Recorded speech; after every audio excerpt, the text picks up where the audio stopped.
Yeah, so do we get a trilogy or a Disney Plus series?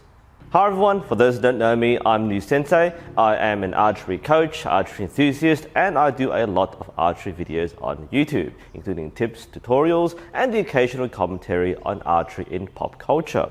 One of the things which I never thought I'd really do commentary on is Star Wars, because archery and Star Wars don't exactly go together until Rise of Skywalker. Of course, there's a lot of divided opinions and debates on the state of the franchise, but looking past that, one thing which did stick out to me in Rise of Skywalker is the inclusion of archery, or at least something which looks like archery. At the time of this video, we haven't really seen it in action. Of course, if you're watching this in the future and you've seen the film, then you might know a bit more than I do right now. But all we have to work with is a few glimpses of the final trailer, as well as some pre-production photographs and articles. Now, the facet I'm looking at today is the character of Jannah, who is a human rebel, and her use of a bow from a horse or horse-like creature in Star Wars Rise of Skywalker. Jannah's signature weapon in this film is her energy bow, which falls into the pattern of bringing ancient weapons to futuristic settings by putting the word energy in front of it. Now, this isn't the first time that the energy bow has appeared in Star Wars. There is a version used by the Night Sisters in the animated series, but that seems to be more of a literal energy bow, whereas Jannah's version is more of a traditional bow. When I first saw the photograph of Jannah, it occurred to me that I've seen that bow before. In fact, I bought one a couple of weeks ago. So here is my energy bow. It's fun to think that the original Star Wars made its mark by using things like World War I pistols and later submachine guns and remodeled them to look like blasters. And here we have what is basically a fairly inexpensive beginner bow repurposed as an energy bow with very little modification. This is the Geologic Initech 2. It is manufactured by Decathlon. It costs around $100 as a beginner bow package, including limbs and some accessories. And it's something which I just reviewed a few days ago.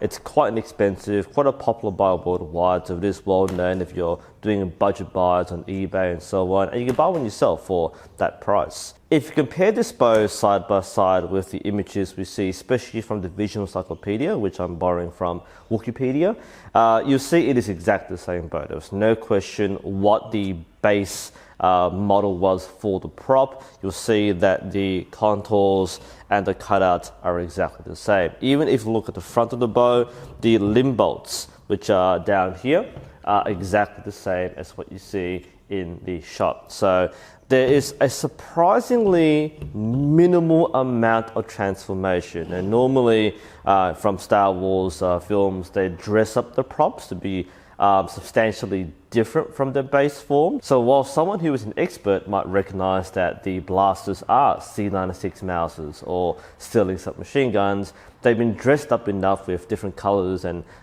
panels to look a little different from their base model. This is exactly the same, only spray painted some bronze color. Now there is one important difference we'll see here, and that is this is only half of Jannah's energy bow. Because you see, what they've done is they've taken a right-hand model and a left-hand model and they've stuck it together. So there's actually two risers, two of these stuck together to form one bow. That creates some interesting things. So Jannah is a left-handed shooter in the film, and she holds a right-handed riser to shoot from. So imagine there are two of these. I'll take a picture of this, and you like double up, you flip it. There's two risers. They've got some kind of energy module in the middle, which at this point we haven't seen any of the bow in action at this point.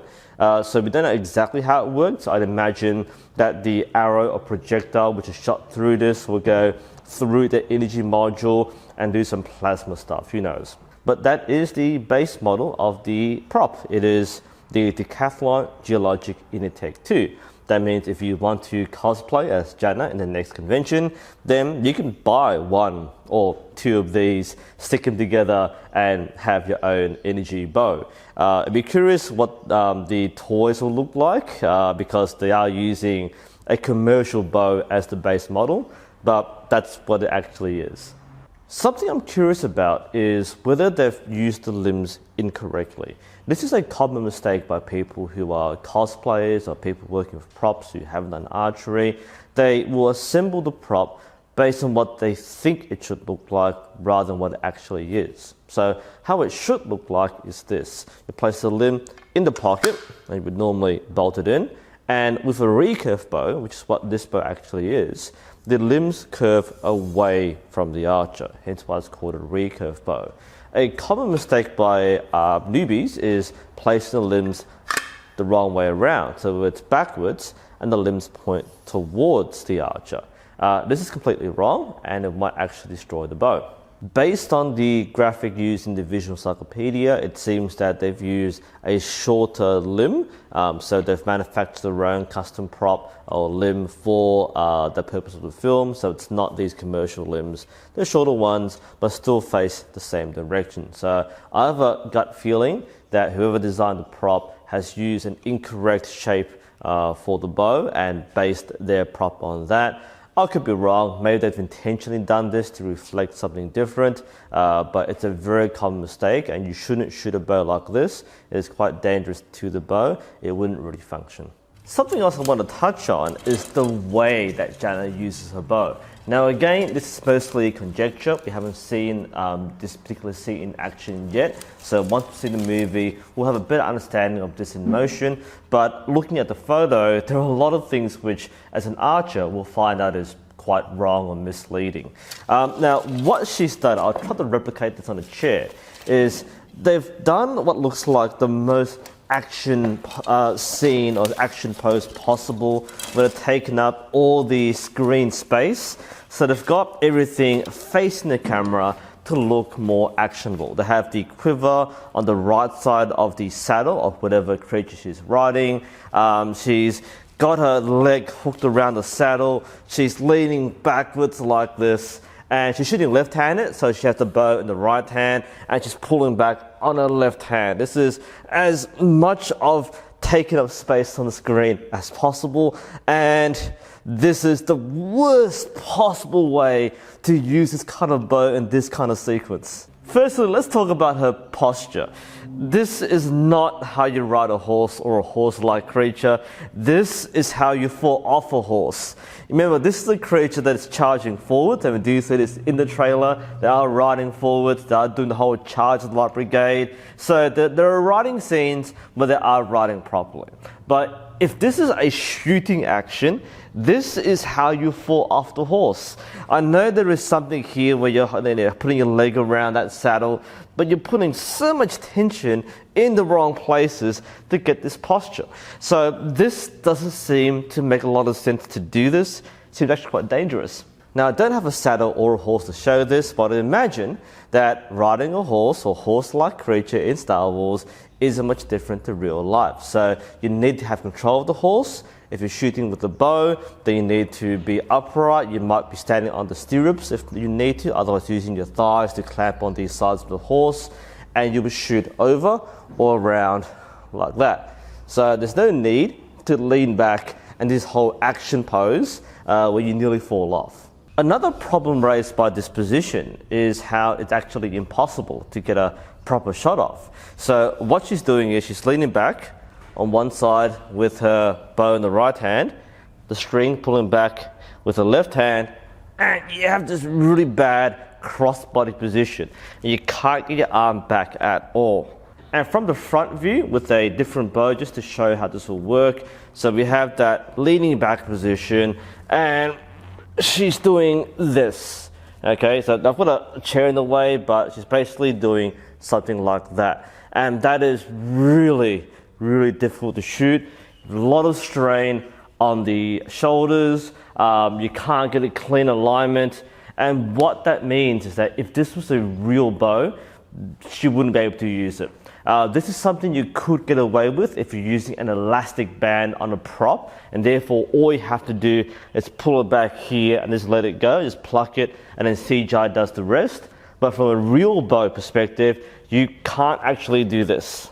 I point this out because this also tends to be a common novice mistake. So the principle behind good archery form is to have a T shape with your arms. And you pull the string back, you align everything in a T shape. In addition, you'll see that from a front view or from a back view that my shoulders and elbows and hand are aligned as cleanly as possible. So that way I've got extra control of the shot using my bigger back muscles to deliver more power and more control. So from the back view, we'll see the alignment in action. I'm shooting right-handed, so I'll align straight and then release. And that means I'm using the right back muscles, my shoulders are in line, I'm releasing cleanly, and I can get off a good clean shot. We'll do one more. So same thing, going to align and release. And that's basically how you execute a good shot. Now, the result of doing what Jannah is doing in the film, it's a very typical beginner mistake where they don't think about their elbow position. What they're doing is focusing on the hand position. So when they draw it back, they'll touch their jaw because they've been told to. They'll pull it back like this, and they'll chicken wing. And the result is a much sloppier release because you're not using your shoulder rotation, you're not using your back muscles, you're keeping everything in your hand, in your shoulder joint over here, and it's very hard to clean release. We call this being too compact, too compressed. I call it chicken wing because people are keeping their elbows and arms very compact, like a T-Rex sort of thing, and it's very hard to shoot like this because you're not using your strong muscles to pull the string back, you're using your hand. As a result, you can shoot with it, but it's a very weak shot. You have less control. Ironically, if you had to shoot from this position for whatever reason, it makes more sense to do so as a right-hander. As a left-hander, as Jannah is, she's going cross-body to do this, and she can't get that string pulled all the way back because she's only using her arm to do so. She can't twist her body around like that. So if you go right-handed and you're doing this weird thing, you can actually align and shoot.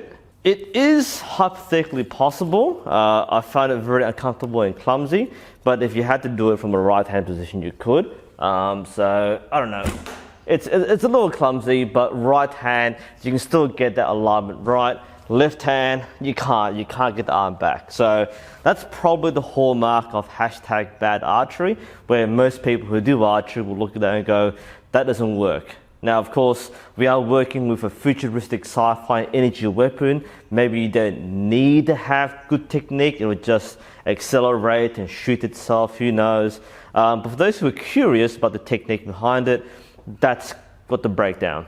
One more thing I find curious about Jannah's mount is that she keeps what looks like a quiver ammunition on the right side of the saddle. So again, she's riding like this, and she's shooting left-handed, very awkwardly, and the ammunition is on the right side of the mount. Now, could this be done? Possibly. You could, mime a shot and then reach down, grab an arrow and then feed it through to mime another shot. So it could physically be done. But this combination of legs this way, body that way, arm over here, cross body, there's so much cross body miming that it's like playing Twister by yourself. So like I said, this might look cool on camera, but it's the most inefficient and ineffective way that you can possibly make someone pose for archery. Again, it makes a bit more sense as a right-hander. You can shoot, take an arrow, shoot, take an arrow and shoot. That's a lot more ergonomic. Historically, horse archers would have used hip quivers, so you would wear the quiver on the side here or carry it in your belt or some other place where you can just retrieve arrows and feed through quite easily. So it looks cool, I guess, if you look at it that way, and if you don't know what you're looking at, then I guess it works. But from an archer's perspective, it doesn't look cool. The prop looks fairly cheap, and unmodified, and the technique just doesn't look right at all. Of course, we are talking movies, so that's what Hollywood is. If you're not really training your actors to do archery correctly, and the director wants things to look a certain way, then that takes priority. But if you're ever curious about how Jannah uses her bow, that's my input. Like I said though, we are working with pre-release material. We don't know exactly how it works yet until the movie comes out. When it does, we might do a follow-up video.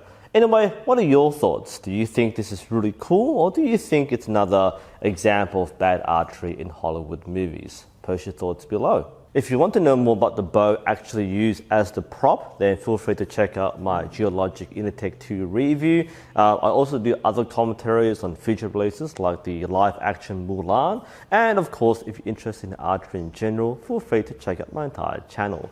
I'm NUSensei, thank you for watching, and hopefully I'll see you next time in a galaxy far, far away.